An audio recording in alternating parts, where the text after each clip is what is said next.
Seguimos falando sobre o payroll e para analisar os dados que acabaram de ser divulgados, converso agora com Helena Veronese, economista-chefe da B-Side. Seja bem-vinda à nossa programação, um ótimo dia a você, é um prazer tê-la por aqui.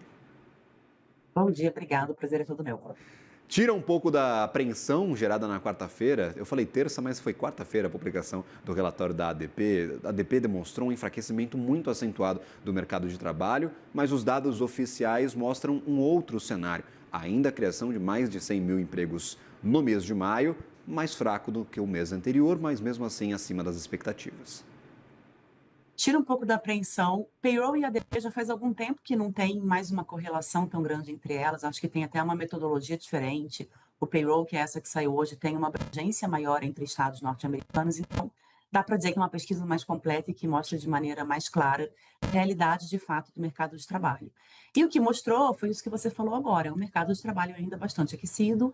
É um mercado de trabalho que não está gerando tantas vagas quanto chegou a gerar no ano passado, mas que ainda gera mais de 100 mil vagas por mês de maneira bastante consistente. Exceção feita alguns meses em que a gente tem alguns fatores sazonais que impedem que isso aconteça, mas acho que tem alguns pontos que merecem atenção. O primeiro deles é que, tanto março quanto abril, a gente teve revisão para baixo na criação de vagas, e revisão considerável para baixo. De março foi de 180 para 120 mil, e em abril de 177 para 147 mil. Então, a gente teve já uma leitura de menos emprego sendo criado. Então, acho que a mensagem que esse dado gera é que é um mercado de trabalho aquecido, condizente com uma economia aquecida, mas um pouco menos aquecido e que talvez esteja começando a reagir ao aperto monetário que o FED proporcionou ao longo dos últimos meses. Perfeito. E é justamente quais as munições que o Fed agora recebe para a tomada de decisão nas próximas reuniões do FONC? Como é que você vê essa tomada de decisão? A gente tem sinais claros de um desaquecimento bruto, da economia dos Estados Unidos. Você mencionava essas revisões, são revisões ainda muito relevantes, de 177 para 120 mil no mês passado, no mês de abril, perdão, na publicação passada. É uma revisão muito relevante, mas mesmo assim, os Estados Unidos continuam criando empregos e a taxa de desemprego permanece nestes 4,2. Não tem nenhum sinal de desaceleração mais claro na economia, não. Pelo contrário, a gente brinca que a economia norte-americana é um transatlântico. O Fed vai lá, sobe, sobe, sobe, sobe os juros e a economia continua crescendo, né? O que a gente vê de sinais de fraqueza são questões muito mais pontuais. Por exemplo, o PIB do primeiro trimestre caiu, mas caiu porque teve uma antecipação de importações, imaginando que fosse acontecer uma alta de tarifas, como de fato aconteceu. Não foi uma queda por conta de consumo, né? Então, a gente ainda tem uma economia crescendo muito. O Fed toma a decisão ainda com base em uma economia que está crescendo muito, mas que tem uma inflação que de fato caminhou para a meta. A minha leitura sobre Fed especificamente é que enquanto as tarifas não voltarem a valer, porque o Trump anunciou no dia 2 de abril as tarifas, e aí botou 90 dias para negociar com todos os países, inclusive com a China. Enquanto esses 90 dias não cessarem e a gente não tiver a volta das tarifas para a gente entender em que patamar que elas voltam e como é que elas de fato vão impactar a economia, o Fed tende a não fazer nada. Tá? O Fed tende a ficar parado olhando mesmo, o Fed tende a esperar para ver como é que a economia vai reagir, como é que de fato vai ser, em que níveis vão ser essas tarifas, se de fato vai ser 30%, 35% para a China ou se vai ser menos, se quem vai ter menos tarifa vai ter 10 ou vai ter menos. Então, isso tudo a gente ainda não sabe como é que vai ser. Me parece que seria muito prematuro o Fed tomar qualquer tipo de decisão sem ter essas informações. Então, tanto agora na reunião de junho como possivelmente na reunião de julho, o mais provável é que o Fed não faça nada, o Fed apenas observe para entender o que vai acontecer com a economia daqui para frente. Agora, Helena, um ponto muito importante para a gente entender essa dinâmica é a perda de empregos, de postos de trabalho no setor público. Nós tivemos mais uma queda, 22 mil empregos foram fechados no governo federal e caiu já 59 mil vagas neste ano de 2025. É, claro, uma política do novo governo Donald Trump, do DOGE, que era comandado anteriormente por Elon Musk, mas ainda tem um resquício, um rescaldo para ser sentido nos próximos meses por conta da judicialização de alguma dessas demissões. Como é que a gente olha esta relação dos empregos do setor público, em especial para o governo federal? É exatamente o que você falou, isso é consequência quase que integral da política do Trump com o Musk para cortar mesmo gastos públicos. Tanto que quando a gente olha o PIB, a gente está falando de emprego, mas quando a gente olha o PIB, os gastos no setor público de maneira geral, não só no mercado de trabalho, também caiu. né? Então, a ideia dele era justamente cortar gastos públicos e ele conseguiu. Me parece que sim, daqui para frente a gente vai ter ainda um resquício disso por conta de judicialização, de questões que ainda não estão resolvidas. E a tendência é que nos próximos 2, 3 meses a gente ainda veja uma criação de emprego negativa, né? Corte de postos de trabalho no setor público. Mas isso sozinho não tem capacidade, como a gente viu hoje, de mexer, de fato, de mostrar uma mudança de tendência no mercado de trabalho norte-americano, que a gente tende a ver pelo menos enquanto a gente não tiver o impacto das tarifas no mercado de trabalho e na economia de maneira geral, é uma criação de vagas positiva, sempre perto da casa dos 100 mil empregos. O que pode mudar isso? Né? Qual que vai ser o gatilho para mudar isso? Tarifa. Na hora que de fato essas tarifas forem implementadas e se elas de fato forem implementadas como foram anunciadas, e aí restringirem o consumo, aí naturalmente a gente vai ter uma resposta negativa do mercado de trabalho.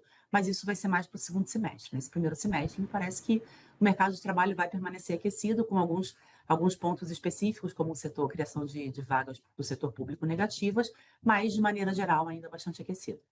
Perfeito. Quando a gente olha, por exemplo, para a remuneração, o salário médio por hora trabalhada continuou subindo no mês de maio, cerca de 0,4% para 36 dólares e 24 centavos. Se a gente olha para o retrospecto, já são 3,9% de crescimento anualizado. Mesmo ritmo que nós tínhamos na pesquisa passada, se eu não me engano, a expectativa era de uma desaceleração, mas o ritmo veio praticamente igual. Quando a gente olha, sei lá, 2, 3 anos atrás, era um palavrão, falar, cara, os salários estão crescendo muito, a inflação vai disparar. Já estão equilibrados? Como é que está a leitura para esta remuneração dos trabalhadores americanos? Por favor, Helena. Olha, está crescendo muito ainda, cresceu 3,9, se esperava 3,7. Quando a gente olhava 2, 3 anos atrás, crescia 4,5, 4,6%. Então desacelerou, mas ainda está crescendo. Ainda é um salário que gera inflação, ainda é um salário que gera consumo e que gera inflação principalmente de serviços, que é o que a gente tem visto, né? A inflação norte-americana está muito baseada em serviços. Tanto por conta de turismo, e isso ainda é um resquício da pandemia, todo mundo ficou trancado, todo mundo queria sair de casa depois, o mundo cresceu e as pessoas estão gastando mais com turismo, mas isso é um consumo interno também, né? A gente tem uma população que está empregada, 4%, 4,2% de desemprego nos Estados Unidos, beira lá o pleno emprego. Ou seja, quem quer estar trabalhando, está trabalhando. Então, essas pessoas têm dinheiro para gastar. Quando o salário delas cresce, em média, 4% no ano, isso para os Estados Unidos é muita coisa, porque a gente precisa lembrar que é um país que não é o Brasil, que tem 6, 7% de inflação ao ano. É um país em que a meta de inflação é 2%. Então, se você tem 4% de crescimento de salário, seu crescimento de salário real é 2%, você está ganhando poder de compra. Você vai transformar isso em consumo. Então, ainda é um salário que está crescendo para gerar inflação. De novo, qual vai ser o gatilho para esse salário parar de crescer? O mercado de trabalho desacelerar. Enquanto a gente tiver um mercado de trabalho perto do pleno emprego, que traduzindo da economia significa que está trabalhando quem quer, só está desempregado quem realmente não está procurando emprego, os trabalhadores têm muito mais poder de fogo para negociação. Então, de fato, a gente vai ver negociação de salários cada vez mais altos. É isso que está acontecendo há muito tempo no mercado de trabalho norte-americano e é isso que está gerando essa inflação. Na hora que esse mercado começar a desacelerar, a gente tende a ver esse salário desacelerando, mas por hora não é um salário de equilíbrio. Por hora ainda é um salário que gera inflação, sim. Foi todo mundo batendo o pé, braço cruzado, esperando falar, cara, quando que vai surgir o efeito desse tarifaço? Porque a gente vê o PIB ainda respondendo de forma positiva no primeiro trimestre, a expectativa ainda não tem efeito direto das tarifas. A balança comercial pode ter sentido um pouco, a gente viu uma redução bastante forte de importações, mas quando a gente olha para outros dados, parece que o tarifaço ainda não pegou pesado com a economia americana. A gente tem talvez alguma expectativa de quando que estes efeitos vão aparecer ou está realmente muito incerto em que ponto que o tarifaço vai fazer preço, principalmente para a inflação e também para o mercado de trabalho? Os efeitos de fato não apareceram, porque o tarifaço de fato não passou a valer, né? Ele anunciou as tarifas lá no dia 2 de abril e logo depois, 15 dias depois, parou tudo para negociar. Ficou valendo só sobre a China, só que aí eles chegaram naquele absurdo de 175% de tarifa, então cessou o comércio entre os dois países. Como as empresas norte-americanas tinham feito estoque, já antevendo que teria um aumento de tarifas, e por isso que a gente teve um PIB negativo, porque todo mundo antecipou a importação, não chegou a bater na economia, porque as empresas tinham estoque suficiente para que esse preço não subisse com essas tarifas absurdas de 145%, 170% para a China.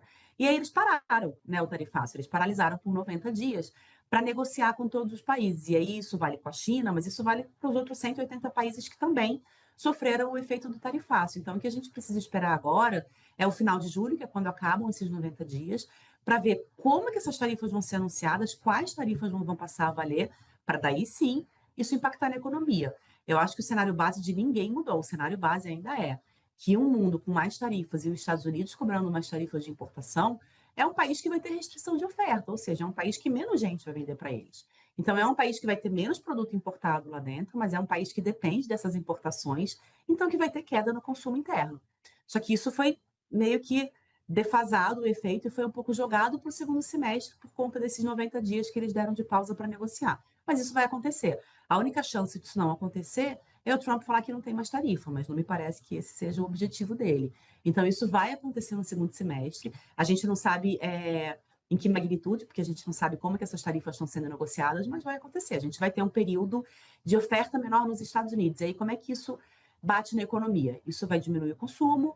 Se a gente vai ter menos oferta e, ao mesmo tempo, a gente tem uma demanda que é a mesma, a gente vai ter alta de preços, provavelmente uma alta de preços momentânea, que talvez volte depois, mas vai ter uma alta de preços, e aí a gente tende a ter uma desaceleração da economia. Perfeito. Inclusive, esse alívio que nós comentávamos em relação ao que recebemos de dado no meio da semana já é sentido nos mercados. Não tem índice negociando agora, mas os futuros estão em negociação. Nasdaq já sobe 0,9, quase 1%, estava ali perto do 0,3, 0,4 antes da publicação do payroll, 5 minutinhos antes foi a minha última leitura. 0,85 de alta para o índice S&P 500 e até o Dow Jones, que é o índice industrial, está subindo 0,76 e cada vez mais ganhando um pouquinho mais de tração. Então, estava na casa do 0,3, 0,4, agora praticamente dobra estes ganhos. O mercado respira um pouco aliviado nesta sexta-feira depois do dado de payroll, indicando ainda um mercado de trabalho bastante pujante, muito forte nos Estados Unidos. Helena Veronese, sempre bem-vinda à nossa programação. Obrigado por nos ajudar a entender este dado, o que está por dentro da publicação do resultado do payroll deste mês de maio. Sempre bem-vinda. Uma ótima manhã, você, uma boa sexta-feira e, claro, um bom descanso. Já estou antevendo aí o final de semana para ti. Para você também. Muito obrigada a todos e bom dia para todo mundo. Valeu, obrigado. Um ótimo dia a você.